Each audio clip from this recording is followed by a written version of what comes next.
마태복음 16장 21절부터 26절 말씀을 함께 교독을 하시겠습니다.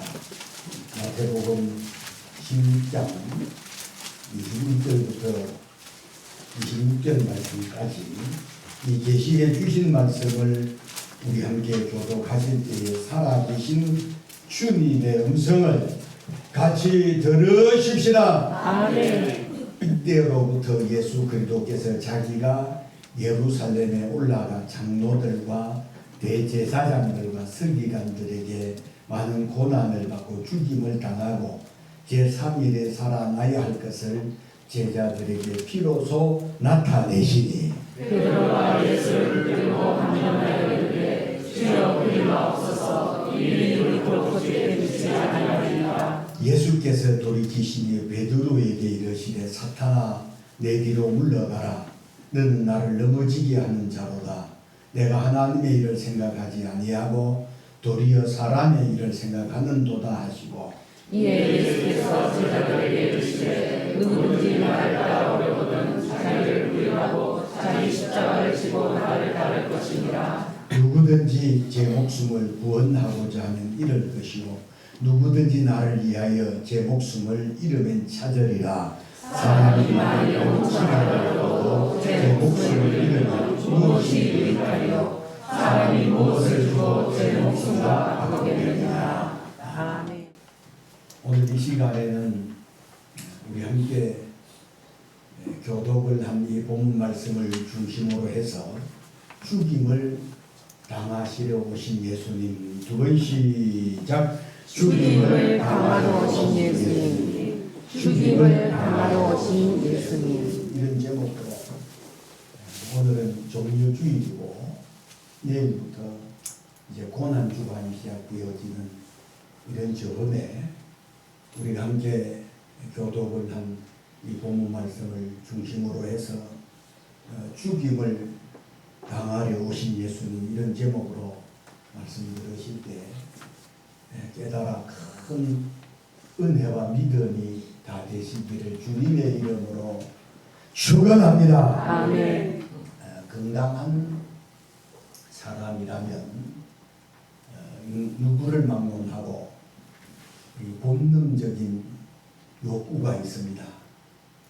인간의 본능적인 3대 욕구라고 하면 식욕, 그리고 성욕, 그리고 또 하나는 수면욕이라고도 하는데요. 그 외에도 또 우리 생존에 관한 욕구라든지 명예욕이라든지 등등 이런 것이 있는데 그 가운데 가장 강한 욕구가 어떤 욕구냐? 학자들에 따라 또 사람들에 따라 다 다르게 생각들을 하고 다르게 말을 하고 주장하는데 어떤 사람은 인간의 욕구 가운데 가장 강한 본능적 욕구는 식욕이다라고 하는 사람들도 있고 어떤 사람은 아니다. 성욕이라고 하는 사람들도 있고 아니다. 수면욕이라고 하는 잠자고 싶고 하는 욕구가 가장 강한 욕구라고 하는 사람들도 있고요. 또 어떤 사람들은 아니다. 가장 인간의 강한 욕구는 생존에 관한 욕구다.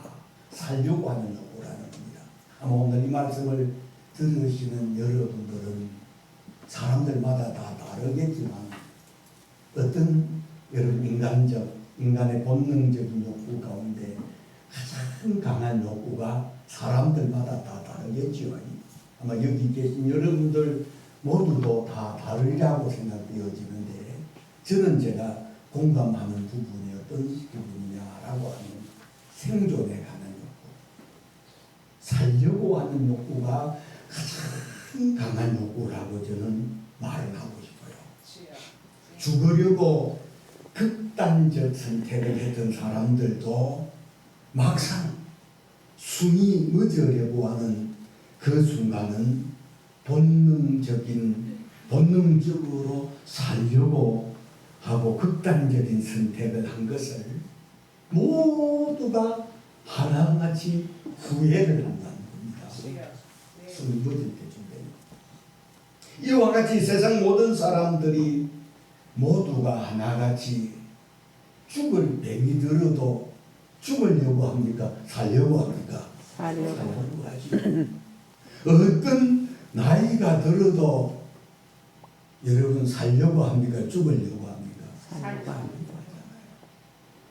어떤 상황 가운데서도 살려고 하는 인간의 본능적 욕구가 저는 가장 강하다고 생각되어지는데, 여기 계신 여러분, 제가 드리는 이 말씀에 공감하시는 분들도 있을 것이고 아닙니다. 저는 수면욕이 가장 강하다고 생각합니다. 아닙니다. 저는 식욕이라고 생각합니다. 등등 여러 가지 욕구들이 가장 강한 욕구라고 생각하고 그렇게 말씀하시는 분들이 계실 텐데, 저는 누가 뭐라고 하더라도 이 생존에 관한 욕구가 가장 강한 욕구라고 저는 생각이 됩니다.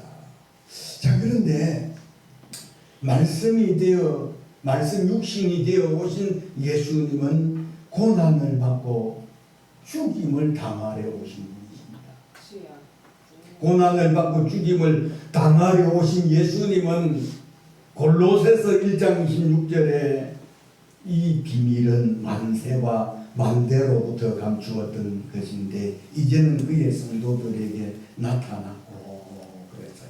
그러니까 예수 그리스도는 만대로부터 감추어졌던 하나님의 비밀이 되시는 예수님이 온 인류를 구원하러 오신 그리스도 메시아라는 사실을 아무도 알지 못했다는 사실입니다. 어느 날 예수님이 제자들과 함께 가이사라 빌립보라는 마을에 가셨을 때에 제자들을 향해서 이렇게 물었습니다. 사람들이 나를 누구라고 하느냐? 라고 물었을 때에 제자들이 말하기를 들으는 세례요한, 들으는 엘리야, 어떤 이는 예레미야나 선지자 중에 한 사람이라고 하더이다. 이렇게 말을 하자 예수님이 너희는 나를 누구? 마을 사람들은 세례요한이다, 예레미야다, 아니면 선지자 중에 한 사람이다 그리 말을 하는데 너희는 나를 누구라고 하느냐 그리 물었을 때에 시몬 베드로가 대답하기를 주는 그리스도시요 살아계신 하나님의 아들이시니이다. 할렐루야. 이 고백이 여러분 우리는 그냥 하는 고백이라고 생각할지 모르지만 엄청난 고백입니다. 예수님은 베드로의 이 고백을 들으시고 주님의 몸된 교회를 음부의 근세가 있는 이 땅에 세우시겠다고 주님이 선언을 하셨습니다. 할렐루야. 아멘. 그리고 이제 이때로부터 21절에 보면 이때로부터 하는 말씀 자체가 굉장히 소중한 말씀이거든요. 21절 읽기 전에 표지에 뭐라고 기록되어 있어요? 그러면 이 죽음과 부활을 베드로가 주는 그리스도시요 살아계신 하나님의 아들이라는 이 고백이 있고 난 이후에 주님이 드디어 죽음과 부활을 처음으로 이때로부터 예수 그리스도께서 자기가 예루살렘에 올라가 장로들과 대제사장들과 서기관들에게 많은 고난을 받고 죽임을 당하고 제3일에 살아나야 할 것을 제자들에게 비로소 나타내시니. 자, 이 베드로의 고백을 들으신 예수님이 예루살렘에 올라가 장로들과 대제사 서기관들에게 많은 고난을 받고 죽임을 당하고 제3일에 살아나야 할 것을 이때로부터 시작하여 말씀을 시작하셨다는 사실입니다. 그러므로 여러분 이제 고난주간이 시작되어지는 이 종려주의에 우리 모두가 이 본문을 통해서 깨달아야 될 것은 첫 번째로는 죽임을 당하러 오신 예수님은 죄의 문제를 해결하려 오신 분이시라는 사실을 믿으시기를 바랍니다. 아멘. 본래 인간은 하나님의 사랑을 받으면서 살아야 가장 감사하는 만족하는 인간이 될 수 있는 거예요. 그래서 하나님은 사람을 지으실 때 하나님의 사랑받으면서 살도록 하나님이 인간을 그렇게 지으셨기 때문에 우리 사람들이 어떨 때 가장 행복할 수 있느냐? 여러분, 하나님의 사랑받을 때 가장 행복할 수 있다는 사실 믿으시기를 바랍니다. 아멘. 자, 그런데 하나님의 사랑을 받으셔야 될 우리 인간이 사단 마귀가 우리 인간을 깨어 죄를 짓게 하므로 이 죄로 말미암아 하나님과 우리 사이를 이런 보이지 않는 벽으로 가로막아 버렸다는 사실이에요. 그래서 아무리 우리 인간이 가진 수단과 방법으로 여러분 하나님을 찾으려고 하지만 죄의 장벽 때문에 여러분 전능하신 하나님, 우리를 창조하신 하나님을 찾을 수 없게 되셨다는 사실이에요.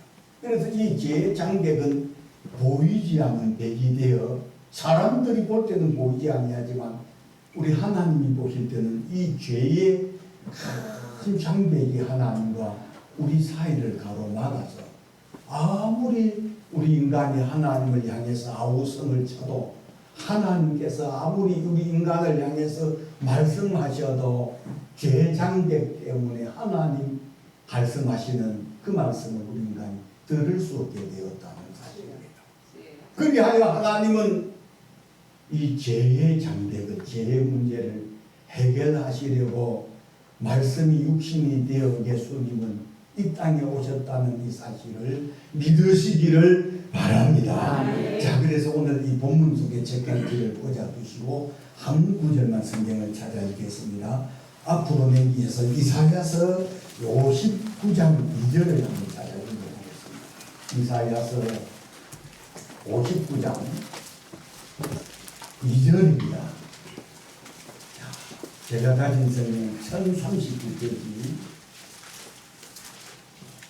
이사야서 59장은 1절부터 2절을 함께 읽어보겠습니다. 찾으셨지요? 아멘. 함께 읽겠습니다. 시작. 여호와의 손이 짧아 구원하지 못하신도 아니요 귀가 둔하여 듣지 못하신도 아니라 오직 너희 제한이 너희와 너희 하나님 사이를 갈라놓았고 너희 제가 그의 얼굴을 가리어서 너희에게서 듣지 않으시게 합니다. 아멘. 아멘. 엄청난 말씀이거든요. 자, 제가 다시 여호와의 손이 짧아 구원하지 못하심도 아니요 귀가 둔하여 우리 사람들이 하는 말을 듣지 못하심도 아니라는 겁니다.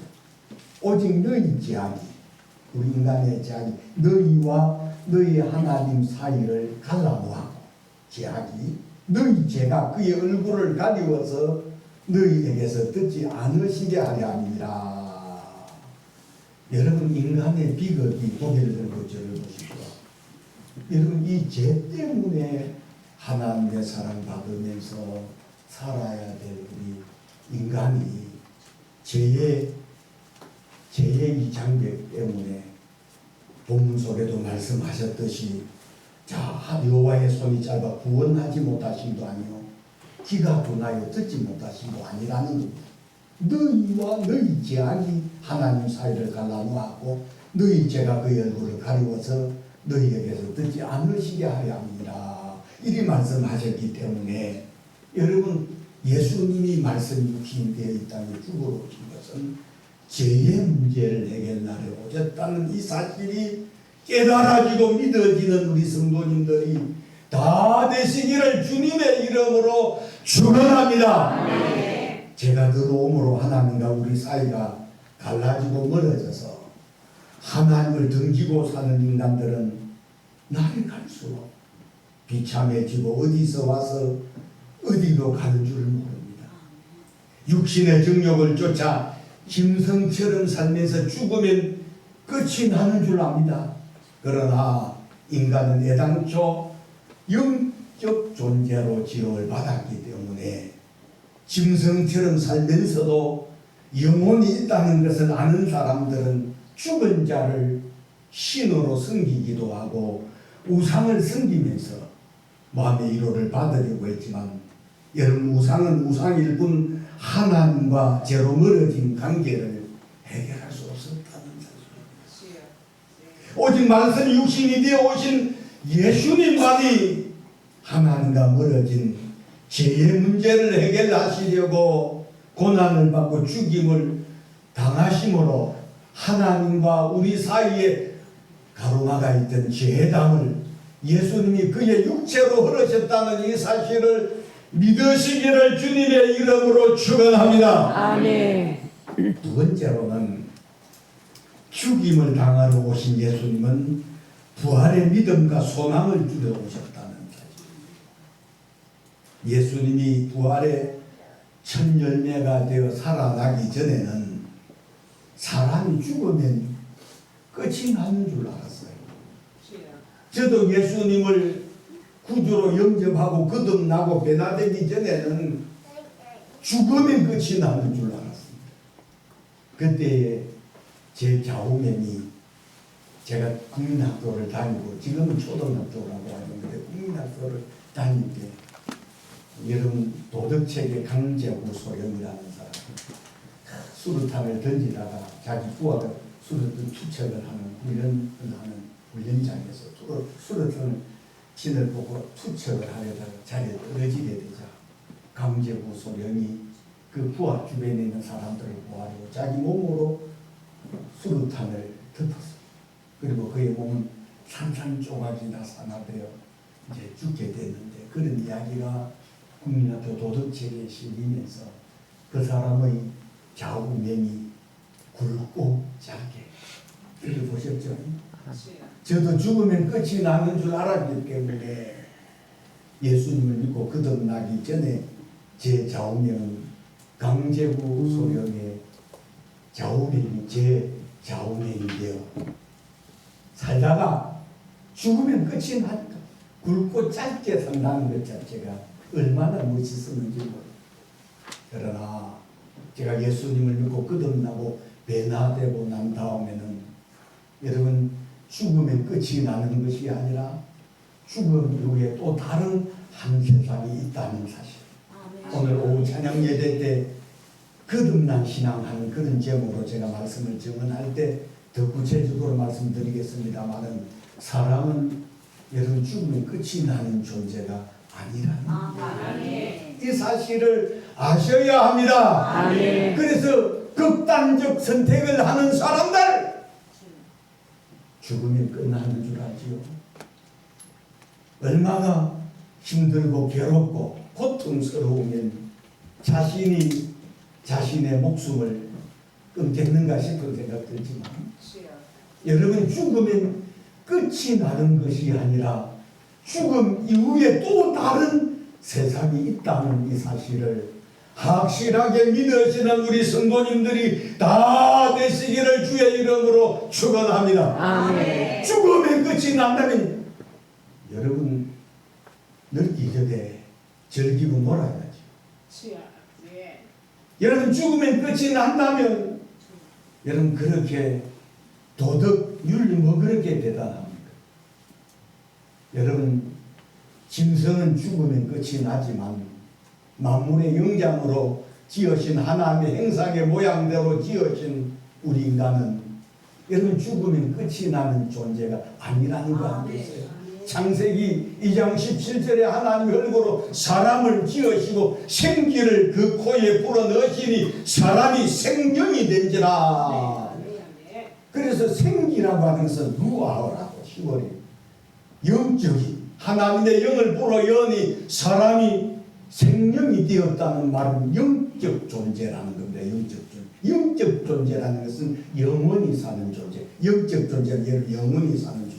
영적 존재. 영원히 사는 존재. 영적 존재. 영원히 사는 존재. 사람은 그 사람이 배운 사람이든 못 배운 사람이든 흑인이든 백인이든 어떤 형상의 모양으로라도 하나님의 형상의 모양대로 지어받은 우리 인간은 죽으면 끝이 나는 존재가 아니라는 사실 여러분 깨달아 확실하게 믿으시기를 주님의 이름으로 축원합니다. 아멘. 그런데 오늘 본문 속에 예수님은 자 분명히 말씀하시기를 죽은 지 3일 만에 다시 살아나야 될 것을 비로소 제자들에게 나타내셨다는 이 말씀은 예수님이 주는 그리스도시요 살아계신 하나님의 아들이라고 하는 이 고백을 들으시고 난 다음에 비로소 예수님께서 제자들에게 자 부활 후에 자 죽음 이후에 부활을 말씀하셨다는 사실 믿으시기를 바랍니다. 아멘. 제가 21절을 다시 읽겠습니다. 이때로부터 하는 말은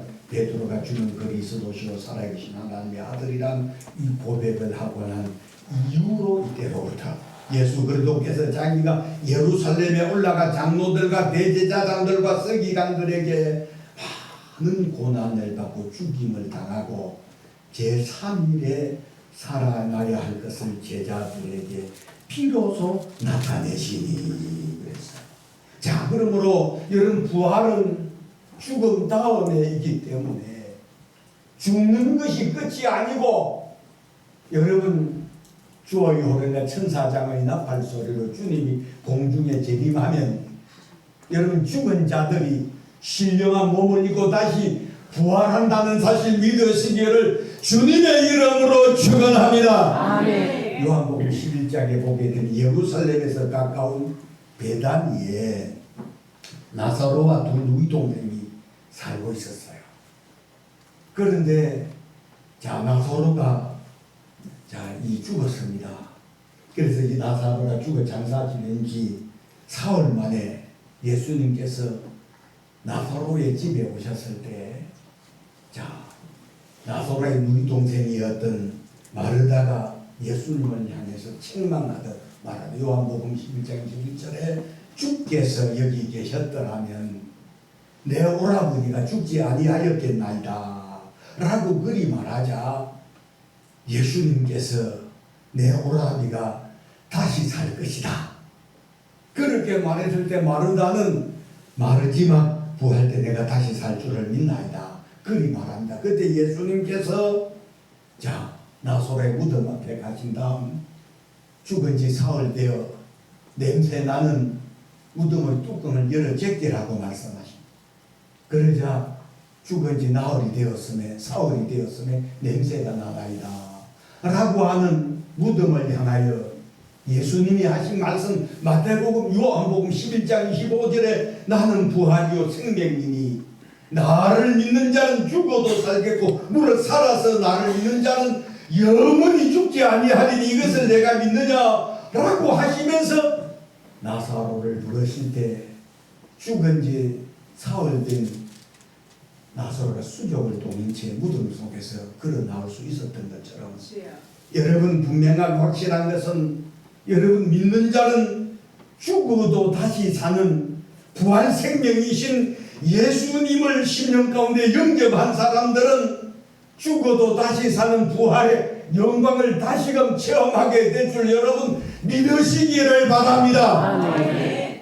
그래서 저는 믿는 자의 여러분 죽음도 받고 믿지 않는 사람들의 죽음도 받지만 가장 큰 축복이 뭐냐라고 하면 여러분 예수를 믿고 죽는 겁니다. 할렐루야. 아멘. 왜냐하면 죽어도 다시 사는 부활의 영광을 예수 그리스도를 구주로 영접한 사람은 주의 호령과 천사장의 나팔 소리 열서리에 죽은 자가 신령한 몸을 입고 다시 살아난다는 부활의 영광을 반드시 체험하게 하신다는 이 사실이 오늘 이 종려주의를 지키고 고난주간이 시작되어지는 이런 점에 우리 모두에게 부활에 대한 확실한 믿음이 분명한 우리 종려주일이 될 수 있기를 주님의 이름으로 축원합니다. 아멘. 마지막 세 번째로는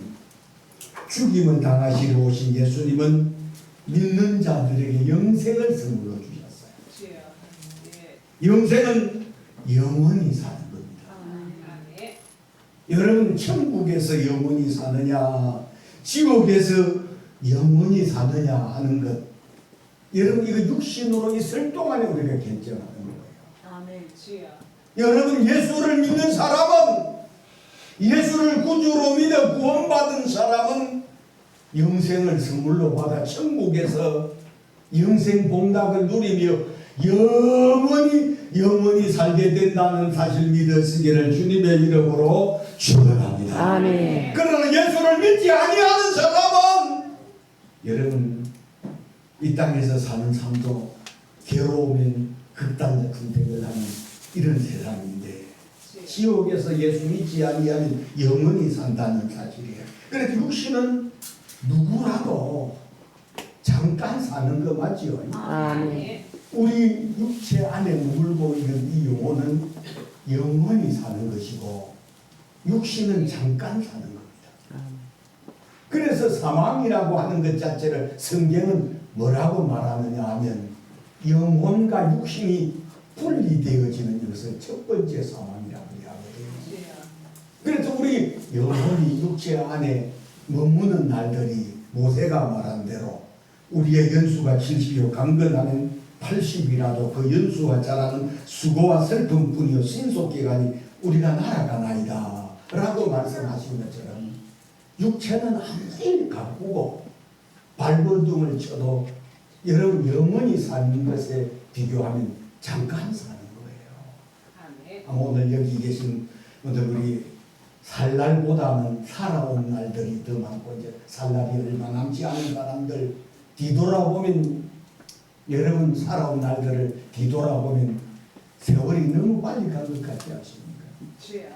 저도 저 자신이 우리 서울영광교회를 개척하던 그때만 하더라도 여러분 30대 초반이었었습니다. 그런데 이제는 어느가네 저는 엊그제 잠깐 개척한 지 엊그제 갔거든요. 그런데 벌써 40년이란 세월이 지났고 우리 성당에서 앉아있는 우리 청년들은 그때 이 세상에 없었던 사람들이에요.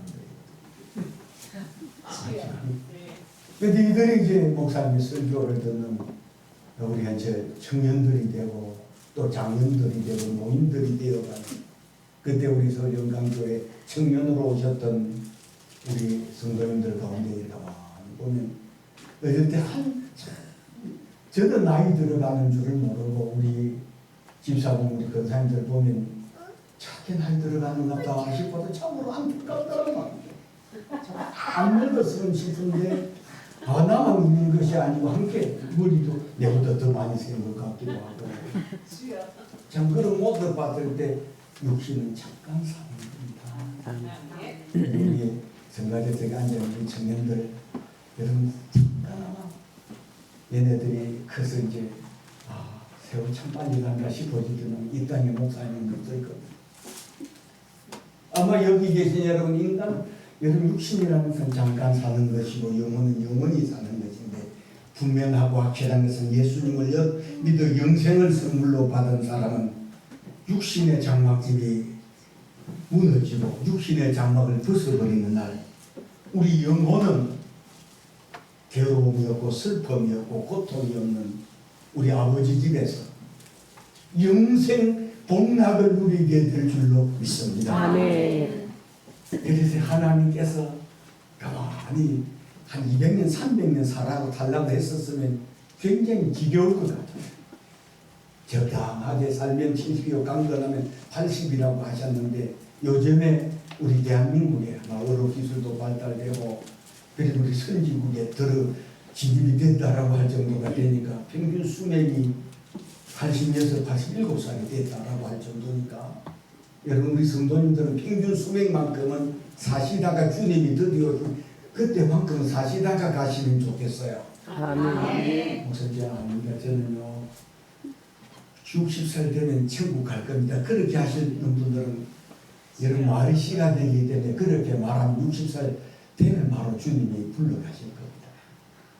여러분 하나님께서는 누가 뭐라고 하더라도 때가 되면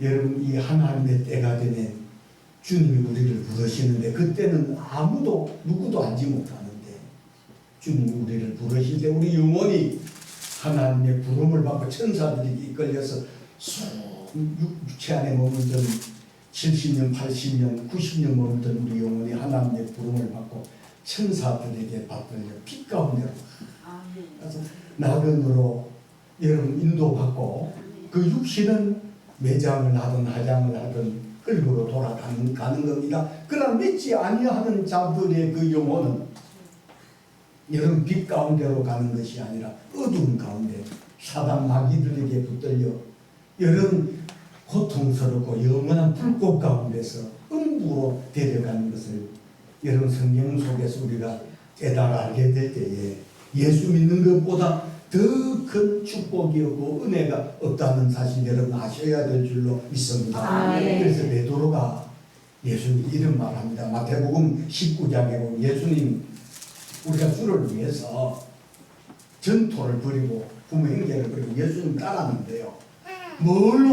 무엇으로 우리를 보상해 주십니까? 라고 베드로가 예수님을 향해 물었을 때 예수님께서 또 내 이름을 위하여 집이나 형제나 자매나 부모나 자식이나 전토를 벌인 자마다 여러 배를 받고 영생을 얻지 못할 자가 없을 것이니라 하신 말씀처럼 오늘 예수를 구주로 믿어 하나님의 자녀가 된 우리 모두는 천국에서 영원히 사는 영생을 선물로 받으셨다는 이 사실 깨달으시면서 날마다 때마다 하나님 앞에 감사하면서 사시는 그런 저와 여러분 우리 모두가 다 되시기를 주님의 이름으로 축원합니다. 아멘.